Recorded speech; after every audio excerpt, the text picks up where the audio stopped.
तो ये देखिए बीएलओ के द्वारा घर घर गणना प्रपत्र पहुंचाए जा रहे हैं और इस गणना प्रपत्र को आप लोगों को भरना है। तो ध्यान से समझिएगा कि इस गणना प्रपत्र में आपको कौन से कॉलम भरने हैं, किसको कौन सा कॉलम भरना है और इसमें क्या डॉक्यूमेंट लगेंगे, दस्तावेज क्या लगेंगे, किसको दस्तावेज लगाने हैं, किसको नहीं लगाने हैं, क्या क्या इसमें आपको ध्यान रखना है, सारी चीजें इस वीडियो में आपको बताएंगे। और इस फॉर्म के 2 सेट आप तो ध्यान से इस वीडियो को देखिएगा। दस्तावेज का पूरा जो है पीछे आपको अगर ऐसे पलट के दिखाएं, पीछे अगर आपको पलट के दिखाएं तो देखिएगा यहाँ पर आपको सब कुछ दे रखा है। यदि आपका जन्म 1/7/1987 से पहले भारत में जन्म हुआ है तो आपको नीचे दी गई सूची कौन सी, ये सूची नीचे दी हुई है, ये वाली सूची, ठीक है। इस सूची में से आपको एक दस्तावेज देना पड़ेगा। तो यहाँ पर लिखा है कि 1/7/1987 से पहले भारत में अगर जन्म हुआ है तो नीचे दी गई सूची में से स्वयं के लिए, खुद के लिए कोई भी अभिलेख उपलब्ध कराएं जिससे कि जन्म तिथि और जन्म स्थान का पता चलता हो। तो मतलब कि यदि आपका जन्म 1987 से पहले हुआ है तो आपको कोई एक दस्तावेज नीचे की सूची से देना है जिससे आपकी जन्म तिथि, जन्म स्थान का पता चल जाए, ऐसा कोई डॉक्यूमेंट देना होगा, ठीक है। उसके बाद है यदि 1/7/1987 और 2/12/2004 के बीच भारत में जन्म हुआ है तो आपको 2 पॉइंट्स बताए जा रहे हैं, ध्यान समझिएगा। 2 चीजें आपको उपलब्ध करानी पड़ेंगी, यानी 2 प्रकार के दस्तावेज। नीचे दी गई सूची, कौन सूची, यहाँ पर जो दस्तावेज की सूची दी गई है इनमें से कोई दस्तावेज आपको देना है। तो अगर आपका जन्म 1/7/19 यदि आपका जन्म 1/7/1987 और 2/12/2004 के बीच भारत में हुआ है, कहने का आशय 2004 से पहले अगर आपका जन्म हुआ है तो नीचे दी गई सूची में से स्वयं के लिए कोई भी अभिलेख उपलब्ध कराए, यानी कोई एक दस्तावेज जिसमें आपकी जानकारी हो, जिससे कि आपकी जन्म तिथि और जन्म स्थान को प्रमाणित करता हो, कोई एक दस्तावेज आपको देना है इस फॉर्म के साथ में, ठीक है। अभी थोड़ा ध्यान से समझिएगा वीडियो को, एकदम से आप लोग परेशान ना होइएगा। अभी आपको 2003 वाला सूची वाला हिसाब भी आपको बताएंगे।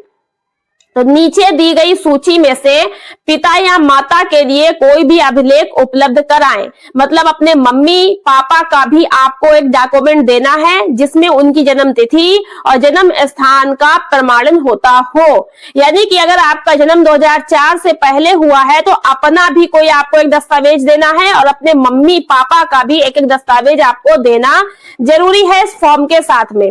उसके बाद अगला बता रहा है कि यदि 2/12/2004 के बाद भारत में जन्म हुआ है, यानी कि 2004 के बाद यदि आपका जन्म हुआ है तो आपको ये सारे पॉइंट्स ध्यान में रखने हैं, फिर आपको ये दस्तावेज उपलब्ध कराने पड़ेंगे। लेकिन स्थिति समझ लीजिए कैसे कैसे। देखिए यहां पर कहा गया है कि अगर 2004 के बाद आपका जन्म हुआ है तो नीचे दी गई सूची में से स्वयं के लिए कोई एक अभिलेख उपलब्ध कराएं, सूची ये वाली, ठीक है। दस्तावेज जो बताए गए 11 प्रकार के दस्तावेज यहां पर बताए गए। अभी मैं सूची आपको बता दूंगी कौन कौन दस्तावेज है, स्वयं भी आप फॉरम में अपने पढ़ सकते हैं। तो स्वयं के लिए कोई एक दस्तावेज दे जिसमें आपकी जन्म तिथि, जन्म स्थान का पता हो। फिर है अपने माता पिता, फिर है नीचे दी गई सूची में से पिता के लिए, अपने पापा के लिए कोई एक दस्तावेज उपलब्ध कराएं जिनमें आपके पापा की जन्म तिथि, जन्म स्थान का पता चलता हो।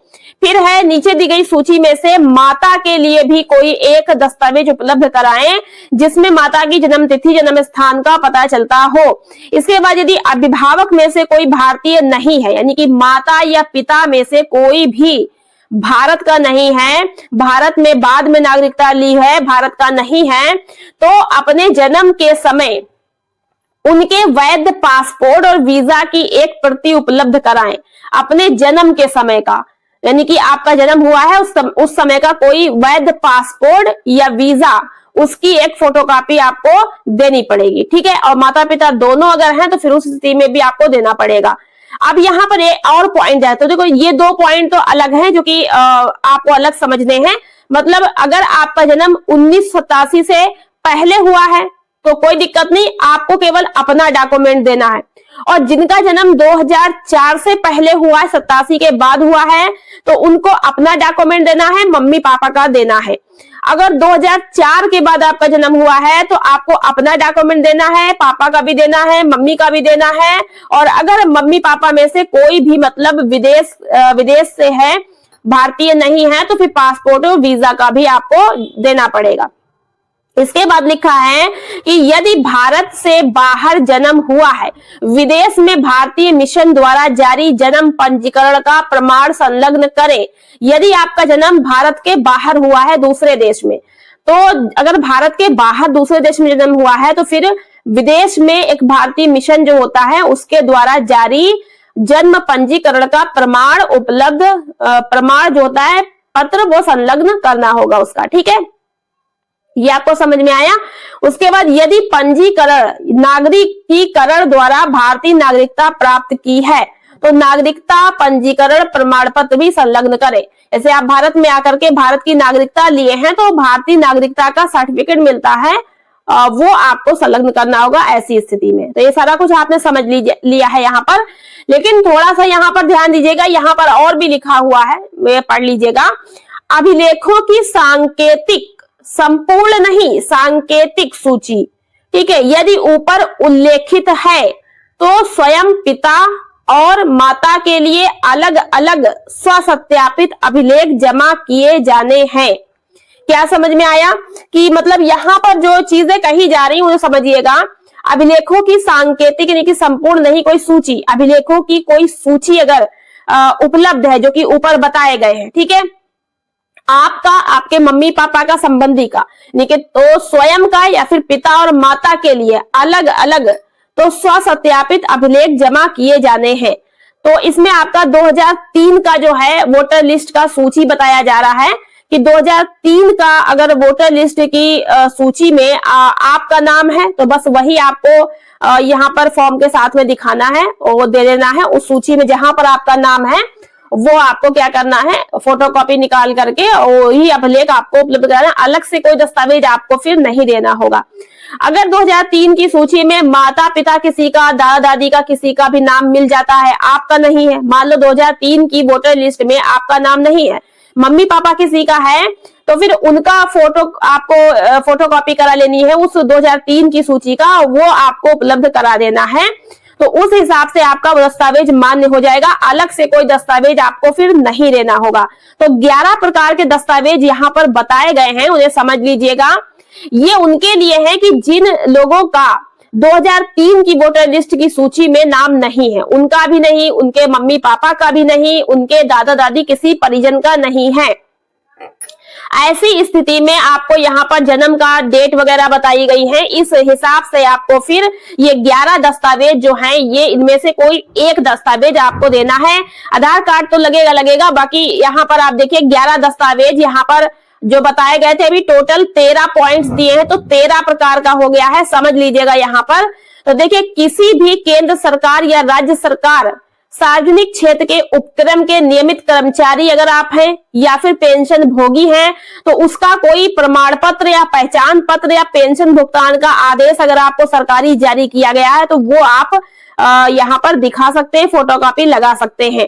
दूसरा है 1/7/1987 से पहले सरकार या स्थानीय या प्राधिकरण, बैंक, डाकघर, LIC, सार्वजनिक क्षेत्र के उपक्रमों द्वारा भारत में जारी किया गया कोई भी पहचान पत्र, प्रमाण पत्र या अभिलेख, यानी आपका हो या आपके मम्मी पापा किसी का, 1987 के पहले का कोई भी सरकारी या बैंक का या डाकघर का, LIC का, कोई भी मतलब जो है किसी भी संस्थान का कोई ऐसा मतलब आपके पास पहचान पत्र या प्रमाण पत्र को दस्तावेज है तो वो दिखा सकते हैं, ठीक है। उसके बाद तीसरे नंबर पे है सक्षम प्राधिकारी द्वारा जारी जन्म प्रमाण पत्र, तो आप जन्म प्रमाण पत्र भी बनवा सकते हैं, वो दिखा सकते हैं, या फिर आप पासपोर्ट दिखा सकते हैं, 4 नंबर पे दिया है। 5 नंबर पे है मान्यता प्राप्त बोर्ड से, विश्वविद्यालय से, किसी से भी आपने कोई पढ़ाई की है तो उसका कोई आपको सर्टिफिकेट, मार्कशीट मिली होगी मैट्रिकुलेशन का या शैक्षणिक कोई भी प्रमाण पत्र, ठीक है। तो आपको वो प्रमाण पत्र दे देना है, ठीक है। मतलब उसकी फोटोकॉपी लगानी, हाई स्कूल हो कोई भी हो, मतलब कि वो आपको दिखाना है। जैसे ग्रेजुएशन वगैरह करा है, कोई भी पढ़ाई लिखाई करी है उसका, ठीक है, और वो जो है आपका प्रमाणित हो, साइन में हो, ठीक। उसके बाद है सक्षम राज्य प्राधिकारी द्वारा जारी स्थायी निवास प्रमाण पत्र। तो सक्षम अधिकारी द्वारा आपका कोई निवास प्रमाण पत्र जारी है तो वो दिखा सकते हैं, या वन अधिकार प्रमाण पत्र जिसके पास है तो वो दिखा सकते हैं। 8 नंबर पे है सक्षम प्राधिकारी द्वारा जारी ओबीसी, एससी, एसटी या कोई भी जाति प्रमाण पत्र, तो अपना जाति प्रमाण पत्र भी आप बनवा कर दिखा सकते हैं। 9 नंबर पर है राष्ट्रीय नागरिक रजिस्टर, जहां भी उपलब्ध हो, सब जगह ये उपलब्ध नहीं है। तो अगला है राज्य स्थानीय प्राधिकारियों द्वारा तैयार किया गया परिवार रजिस्टर। तो कोई भी अगर आपका परिवार रजिस्टर का नकल रखा है, फोटोकॉपी रखा है, तो वो आप दिखा सकते हैं, जिसमें उसका आपका नाम जो है, आपके परिवार में बड़े लोग का नाम हो। सरकार द्वारा जारी कोई भी भूमि मकान आवंटन प्रमाण पत्र, सरकारी कोई भूमि मकान आपको आवंटित हुआ है वो दिखा सकते हैं, ठीक है। अगर सरकार के द्वारा आपको कोई भूमि दी गई है, कोई पट्टा पे जमीन दी गई है, या कोई मकान का आवंटन किया गया, किसी प्रकार की आवास योजना का लाभ मिला है, या आपकी खुद की भूमि है, उसके जमीन कागजात हैं, उसमें भी आप जो है उसका दिखा सकते हैं।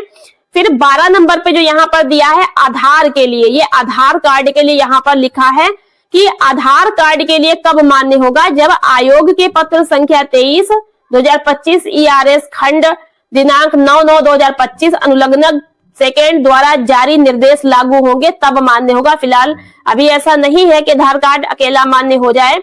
फिर बिहार SIR की मतदाता सूची का अंश 1/7/2025 की संदर्भ तिथि के अनुसार, ये कुछ यहाँ पर लिखा है। फिलहाल दस्तावेज जो यहाँ पर बताए गए हैं, इनमें से कोई एक दस्तावेज आपको देना होगा।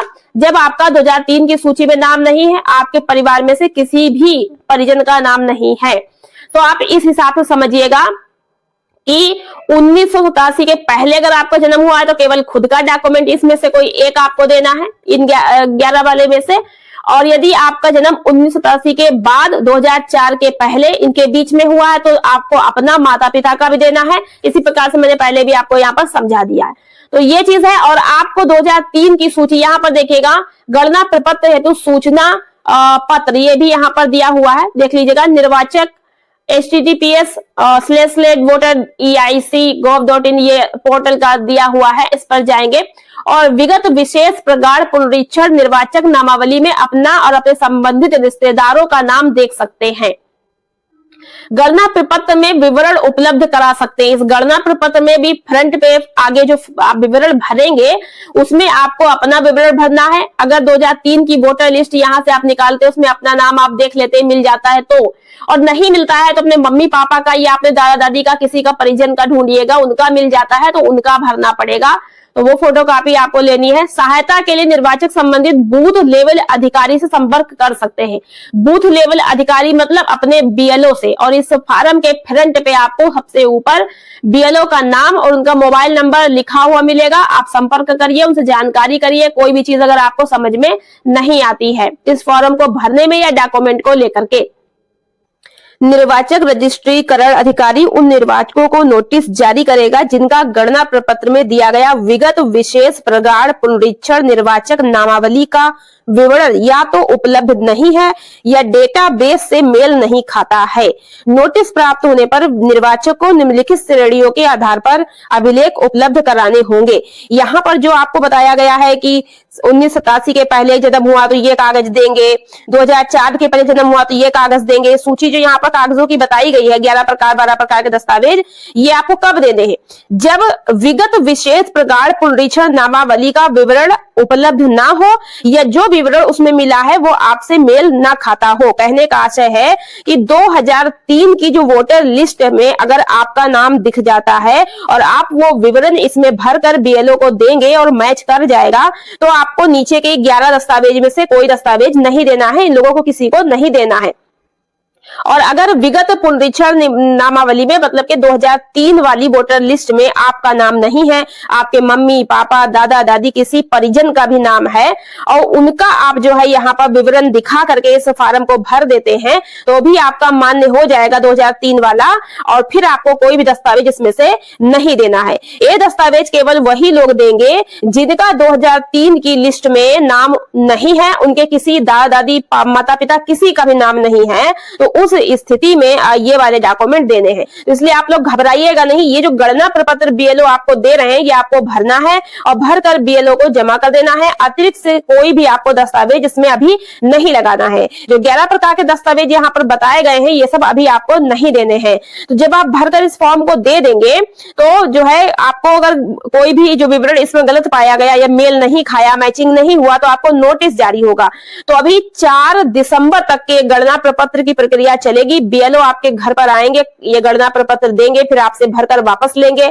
4 नवंबर से 4 दिसंबर तक ये गणना प्रपत्र भरने की जमा करने की प्रक्रिया रहेगी। 2 सेट में आपसे गणना प्रपत्र जमा कराए जाएंगे और फिर 9 दिसंबर को जो है वो सूची जारी होगी, उसमें आपको नाम चेक करना होगा। अधिक जानकारी बीएलओ से भी कर लीजिएगा। अब बात करते हैं कि इस फॉर्म को भरेंगे कैसे। तो यहाँ पर अपना फोटो लगा देना है, यहाँ पर आपको अपना विवरण भर देना है जैसे कि मैंने बताया। यहाँ पर आपको क्या करना है, जन्म तिथि इसके सामने यहाँ पर अपनी भरनी है। जो ऊपर ये सब कुछ भरा है ये जिसका फोटो लगा होगा उसका नाम होगा, उसका एपिक संख्या, एड्रेस और पिन कोड वगैरह पूरा दिया होगा। तो ये तो भरा भराया है। यहाँ पर क्रम संख्या, निर्वाचन क्षेत्र का नाम और स्थान और बूथ संख्या ये सब यहाँ पर दे रखी होगी। ये क्यूआर कोड ये बीएलओ के लिए, आपको इससे कोई मतलब नहीं है। और यहाँ ऊपर के लिए आपका बीएलओ का नाम और उनका मोबाइल नंबर लिखा रहेगा जो कि मैंने हाइड कर दिया है। तो यहाँ पर आपको क्या करना है कि अगर कुछ पूछना है तो बीएलओ से जाकर के पूछ सकते हैं, मोबाइल नंबर दे रखा है। बस यहाँ पर अपना फोटो, एक नया फोटो लगा देंगे, पासपोर्ट साइज का नया खिंचा हुआ, ठीक है। उसके बाद यहाँ पर जन्म तिथि आपको इसके सामने भरनी, दिन महीना वर्ष में से मान लीजिए 2 दिसंबर 2003 4 जो भी इस तरीके जो भी जन्म तिथि जिसकी है वो अपना यहाँ पर दिन महीना वर्ष के हिसाब से भरेंगे। आधार संख्या यहाँ पर अपना आधार नंबर डालना है, मोबाइल नंबर यहाँ पर डालना है और पिताजी का नाम यहाँ पर लिखना है। पिताजी का वोटर कार्ड का जो एपिक संख्या अगर मालूम है तो लिख दीजिए, नहीं तो डैश करके छोड़ देनी है। माता का नाम यहाँ पर लिखेंगे, माता जी का वोटर कार्ड का एपिक संख्या अगर मालूम है तो एपिक संख्या यहाँ पर लिख देंगे, नहीं तो छोड़ देंगे डैश लगा के। अगर शादी हो गई है तो पति है तो पत्नी का नाम यहाँ लिखिए और पत्नी है तो पति का नाम यहाँ पर लिखेंगे, उनका एपिक संख्या मालूम है तो लिख दीजिए, अदरवाइज यहाँ पर आपको छोड़ देना है। ये इतना कॉलम सभी को भरना है जिसको जिसको ये फॉर्म मिला है और अपना फोटो यहाँ पर लगाना है। अब तो आगे का जो फॉर्मेट है ये 2 फॉर्मेट हैं अलग अलग, तो इन दोनों में से एक फॉर्मेट भरना है, चाहे इधर वाला भरेंगे चाहे इधर वाला भरेंगे, लेकिन किसको कौन सा भरना वो ध्यान दीजिएगा। यहाँ पर लिखा है पिछले एसआईआर की मतदाता सूची में मतदाता का विवरण। अगर पिछले एसआईआर में तो उत्तर प्रदेश में अपने यूपी में 2003 का एसआईआर देखा जा रहा है, वो डाउनलोड करने के लिए चुनाव आयोग की तरफ से बताया गया, उसमें अपना नाम सूची में चेक करें। तो पिछले 2003 की मतदाता सूची वोटर लिस्ट में देखिए, अगर आपका नाम है उसमें छपा है फोटो और सब कुछ नाम वगैरह, तो बस आपको वो सूची का फोटो कॉपी करा लेना है और फिर यहाँ पर निर्वाचक के नाम के आगे अपना नाम डाल देना है। एपिक संख्या अगर मालूम है तो लिख दीजिए, यहाँ पर नहीं मालूम छोड़ दीजिए। अब यहाँ पर संबंधी और संबंध यहाँ पर डालना है, जिसमें बहुत सारे लोग कंफ्यूज हैं कि यहाँ पर क्या डाले। देखिए तो यहाँ पर निर्वाचक का नाम जो है अगर आपने अपना नाम लिख दिया है तो आप संबंध में अपने पिताजी का यहाँ पर नाम लिख दीजिए कि आपका संबंधी कोई है तो हमारे पिताजी हैं, तो पिताजी का नाम यहाँ पर लिख देंगे। और फिर यहाँ पर संबंध वो कौन है आपके, तो ये हमारे पिता हैं, पिताजी का नाम यहाँ डालेंगे, यहाँ पर पिता लिख देंगे। ठीक, बहुत लोग कह रहे हैं कि यहाँ पर पिता लिखें या बेटा लिखें, तो देखिए आपने अपना यहाँ पर नाम डाला है ना, और आपके संबंधी का नाम, आपका रिश्तेदार कौन है, तो हमारा रिश्तेदार मान लीजिए हमारे पिताजी का नाम यहाँ पर डाल दिया। अब उनसे आपका रिश्ता क्या है, तो वो हमारे पिता है, तो यहाँ पर पिता डालेंगे। ठीक है, उसके बाद जिले का नाम डालेंगे, राज्य का नाम डालेंगे, विधानसभा निर्वाचन क्षेत्र का नाम डालेंगे। तो विधानसभा निर्वाचन क्षेत्र का नाम आप ऊपर यहाँ से देख सकते हैं। ठीक है, यहाँ ऊपर जो यहाँ पर पड़ा हुआ है, ठीक है, इसमें यहाँ पर देख सकते हैं, ऊपर लिखा है। बाकी आपका जो 2003 की लिस्ट में है उसमें भी सब कुछ मिल जाएगा, वहां से भी आप वोटर लिस्ट देख के लिख सकते हैं। फिर उसके बाद है विधानसभा निर्वाचन क्षेत्र की संख्या, वो भी आपको मिल जाएगी यहीं पर। ठीक है। और क्रम संख्या जो है वो आप डाल दीजिएगा, भाग संख्या है वो भी डाल दीजिएगा। सब कुछ आपको ऊपर यहाँ लिखा मिल रहा है, ठीक है। यहीं पर से आपको देखकर भरना है, यदि आपको अपना भरना है, ठीक है। ठीक है, अगर 2003 की वोटर लिस्ट में आपका नाम लिखा हुआ है, वहां मिल जाता है, तो आपको अपना यहाँ पर भरना है। तो यहाँ पर आपको ऊपर देख के सब कुछ मिल जाएगा। तो भाग संख्या, क्रम संख्या आपको यहाँ पर डाल देनी है इन कॉलम में नीचे नीचे, और बस आपको यहाँ पर अपना साइन कर देना है। इस जगह पे यहाँ पर साइन कर देंगे, या फिर अंगूठा लगाते हैं तो बाएं अंगूठे का निशान यहाँ पर लगा देना है, ठीक है। लिखा मतदाता या किसी अन्य वयस्क पारिवारिक सदस्य के हस्ताक्षर, बाएं अंगूठे का निशान, रिश्ते का उल्लेख करें तिथि सहित। तो यदि आप साइन कर लेते हैं तो अपना साइन लगा दीजिए, अगर आप अंगूठा लगाते हैं तो बाएं अंगूठे का निशान लगाएं, और यदि कोई रिश्तेदार का है तो उसका लगा करके आपको मतलब जो है उसका नाम सहित उल्लेख कर देना है। यहाँ पर लिखा है उपर्युक्त निर्वाचक में स्वयं या मैंने मेरे परिवार सदस्य ने किसी अन्य देश की नागरिकता प्राप्त नहीं करी है, यानी भारत की नागरिकता है। मैं मतदाता सूची में शामिल होने के लिए आवेदन कर रहा हूँ। ऊपर उल्लिखित नाम मैं स्वयं मेरे परिवार सदस्य का होने के नाते किसी अन्य विधानसभा क्षेत्र संसदीय क्षेत्र में शामिल नहीं है।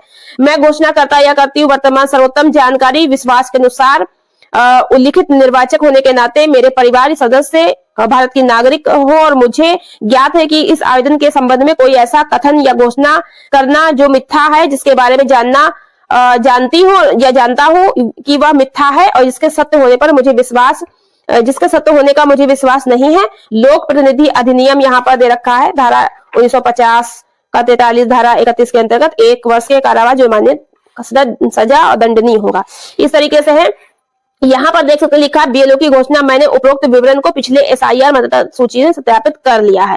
अपना साइन वगैरह कर देंगे, करने के बाद जो है वो आगे इसको प्रेषित करेंगे, 2 प्रति में जमा होगा। तो जिसका 2003 की वोटर लिस्ट में नाम है वो तो अपने नाम से ये वाला भर देगा, लेकिन जिसका 2003 की वोटर लिस्ट में नाम नहीं है तो वो इसको छोड़ देंगे, ये नहीं भरना है। फिर आपको इधर वाला भरना है, ऊपर का भरना है, ये भरना, ठीक। तो यहाँ पर अब आप 2003 की वोटर लिस्ट में देखेंगे आपके पापा का यदि नाम मिल जाता है तो यहाँ पर पापा का नाम डालेंगे, अपना नहीं डालेंगे, क्योंकि आपका नाम तो उसमें मिला नहीं।